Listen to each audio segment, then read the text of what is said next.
গল্পটা শোনার আগে অবশ্যই মুখে টাওয়াল ওড়না বা কিছু একটা দিয়ে মুখটা সাবধানে রাখবেন। মায়ের হাতে খেলানি খেলে আমি দায়ী না। বল্টু হ উচ্চারণ করতে পারে না, হকে গো বলে ফেলে। ক্লাসে নতুন ম্যাডাম এসেছে, এবার পরিচয় পর্ব শুরু হলো। ম্যাডাম বলল, হাই ছাত্রছাত্রীরা, আমি পাখি, এবার তোমাদের পরিচয় দাও দেখি। হাই আমি মন্টু, হাই আমি সেন্টু, এভাবে যে যার মতো পরিচয় দিল। এবার বল্টুর পালা। বল্টু বলল, গাই আমি বল্টু। ম্যাডাম বললেন, কি বললে হারামি? বল্টু বলল, গাই বললাম, আপনি আমাকে গাই বলেছেন, আমিও আপনাকে গাই বললাম। ম্যাডাম বললেন, কি তোর সাহস কি করে হলো আমাকে গাই বলতে? কে তোকে এসব বলতে বলেছে, বল আমাকে।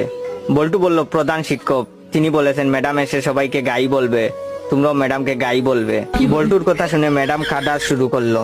এমন সময় পাশের ঘর থেকে হেড স্যার আসলো। হেড স্যার আবার ক বলতে পারে না, ক কে প বলে ফেলে। হেড স্যার এসে বললেন, কি ব্যাপার ম্যাডাম, এভাবে পাচ্ছেন যে? প্রথম দিনেই ম্যাডাম রে এভাবে পাদানো হলো কেন? হেড স্যারের কথা শুনে ম্যাডাম আরো জুড়ে জুড়ে কাঁদা শুরু করলো। হেড স্যার বললেন, প্লিজ ম্যাডাম, আপনি এত জুড়ে জুড়ে পাদবেন না, আজ আপনার প্রথম দিন, আপনি এত জুড়ে জুড়ে পাদলে মানুষ কি ভাববে? প্লিজ আস্তে আস্তে পাদুন, তাহলে আমরা ছাড়া আপনার পাদার শব্দ অন্যরা শুনতে পাবে না। হেড স্যারের কথা শুনে ম্যাডাম তো কাঁদতে কাঁদতে বেঞ্চের উপর শুয়ে পড়লো। এমন সময় টিওনো হাজির। টিওনো আবার শ বলতে পারে না, শকে ম বলে ফেলে। টিওনো, কি ব্যাপার ম্যাডাম, আপনি এখানে মুতলেন কেন? বেঞ্চের উপর মুতলে কি ভালো লাগবে? আপনার মুতার দরকার হলে আমাদের বলতে পারতেন, আমরা আপনাকে বিছানা তৈরি করে দিতাম, বিছানায় আপনি আরামে মুততে পারতেন।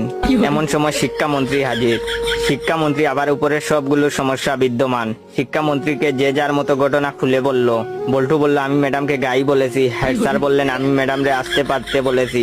টিওনো বলল, ওদের কথার জন্য ম্যাডাম বেঞ্চের উপরে মুততেছিল, তাই আমি ম্যাডামকে বিছানায় মুততে বলেছি। তখন শিক্ষামন্ত্রী বললেন, ও বুঝেছি, গাইটা পাততে পাততে বেঞ্চের উপরে মুতেছে। এটা শোনার পর ম্যাডাম তো বেহুশ।